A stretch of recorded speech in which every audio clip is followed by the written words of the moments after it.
24 अगस्त 2024 मुंबई के एक private hospital में 46 year old Kamalkant Shah admit होता है। उन्हें पेट में तेज दर्द और लगातार वॉमिटिंग हो रही थी। तबीयत इतनी खराब होती है कि उन्हें तुरंत बॉम्बे हॉस्पिटल में शिफ्ट कर दिया जाता है। डॉक्टर उन्हें इंटेंसिव केयर में रखते हैं, पर धीरे धीरे हालात और बिगड़ते चले जाते हैं। इसके कुछ दिनों बाद 19 सितंबर 2024 को कमलकांत शाह की डेथ हो जाती है। डॉक्टर जो ऑफिशियल रीज़न बताते हैं वो ऑर्गन फेलियर का बताते हैं। पहली नज़र में अगर आप इस केस को देखो तो ये बिल्कुल एक नॉर्मल मेडिकल केस की तरह लगता है, लेकिन कहानी यहीं से शुरू होती है। डॉक्टर जब कमलकांत की ब्लड रिपोर्ट चेक करते हैं तो कमलकांत के ब्लड में एक बहुत ही शॉकिंग चीज़ डॉक्टर को मिलती है।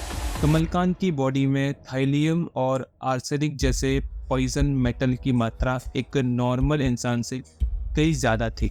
अब सवाल ये आता है कि ये दोनों पॉइजन कमलकांत की बॉडी में आए कहाँ से, और इस केस में एक नाम निकल कर सामने आता है जो नाम है कविता शाह। कविता शाह कोई और नहीं बल्कि कमलकांत शाह की वाइफ थी। जब ये नाम सबके सामने आता है तो ये पूरा केस ही पलट जाता है और यहाँ से स्टार्ट होता है एक वाइफ का evil plan. Welcome to today case, the shocking murder of Kamalkant Shah. Kamalkant Shah एक सक्सेसफुल गारमेंट बिजनेसमैन थे जो कि मुंबई के सेंटा क्रूज में अपनी मां सरला देवी के साथ रहते थे। कमलकांत की शादी 2002 में कविता शाह के साथ होती है। दोनों के 2 बच्चे भी हैं, एक 20 साल की बेटी और 17 साल का बेटा। लेकिन शादी के कुछ साल बाद कविता और कमलकांत के बीच में लड़ाई और झगड़े होने लगे।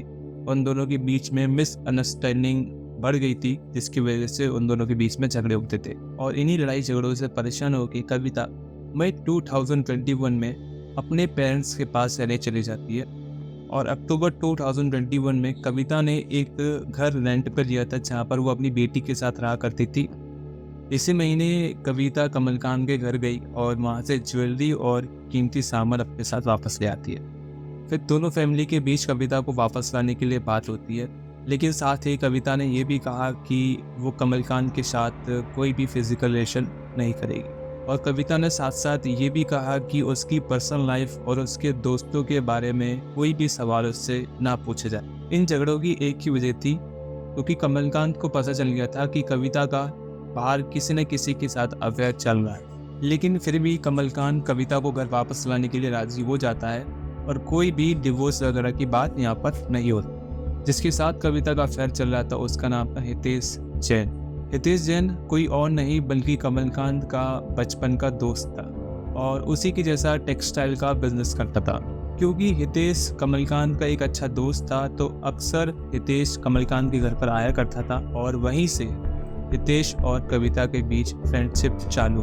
धीरे धीरे कविता और हितेश की ये फ्रेंडशिप एक पर्सनल और इमोशनल अफेयर में बदल गई। ये अफेयर इतनी आगे बढ़ गया कि दोनों ने मिलकर कमलकांत की प्रॉपर्टी और बिजनेस पर अपना कंट्रोल पाने के लिए प्लानिंग करना स्टार्ट कर दिया। हितेश और कविता दोनों मिलकर प्लान बनाते हैं कि कमलकांत और उसकी मां को स्लो पॉइजन देकर मारा जाए, जिससे ये डेथ नेचुरल लगी और किसी को पता भी न चला। जून 2022 को कविता कमलकांत के घर वापस आ जाती है और सबसे पहले वो अपना कंट्रोल किचन के ऊपर कर। घर में जितने भी मेड थी जो खाना बनाती थी कमलकांत और सरला देवी के लिए, उन सबको कविता बिजी रखती और खुद खाना बनाकर उसमें पॉइजन मिलाकर खुद सर्व करती। 29 जुलाई 2022 सरला देवी को अचानक से पेट में दर्द और वॉमिटिंग होने लगती। उन्हें पास के हॉस्पिटल में एडमिट किया जाता है और अनफॉर्चुनेटली अगस्त 13 को सरला देवी की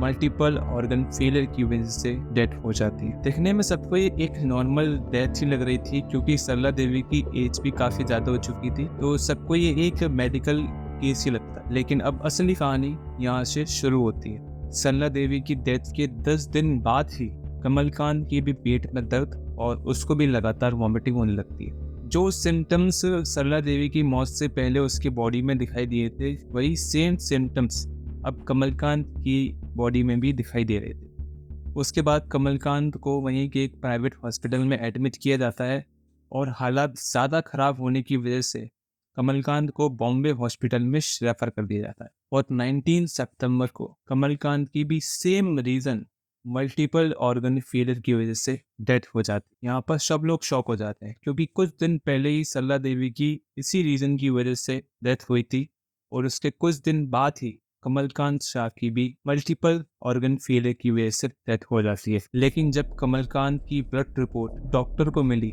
तो उनकी होश उड़ गई क्योंकि उसकी बॉडी में थाइलियम और आर्सेनिक पॉइजन की मात्रा कई ज़्यादा थी और डॉक्टर ये भी बताते हैं कि इनकी बॉडी में ये पॉइजन धीरे धीरे करकरा है, यानी कि इनकी रेगुलर डाइट में ही ये पॉइजन इनको मिलाकर दिए जा रहा है। थाइलियम और आर्सेनिक दोनों स्लो पॉइजन हैवी मेटल हैं जो बॉडी में बहुत डेंजरस इफेक्ट डालते हैं, जो कमलकांत के खाने में उनको मिलाकर दिया जा रहा था। फिर डॉक्टर ने मेडिकल रिपोर्ट और सस्पिशियस के बेसिस पर सेंटा क्रूज पुलिस स्टेशन पर एक FIR फाइल करी और नीता लालवानी जो कमलकांत की बहन है उसने कविता के अगेंस्ट एक कंप्लेंट फाइल करी जिसमें उसने कविता के फैमिली के साथ बिहेवियर और दोनों सस्पिशियस डेथ के बारे में बताया कि दोनों डेथ के पीछे कविता का ही हाथ। सेंटा क्रूज पुलिस स्टेशन ने इस केस को मुंबई क्राइम ब्रांच को हैंडओवर कर दिया। जब केस मुंबई क्राइम ब्रांच को हैंडओवर हुआ उन्होंने इस केस की डिटेल इन्वेस्टिगेशन करी। क्राइम ब्रांच ने कविता और हितेश की व्हाट्सएप, टेलीग्राम चैट्स,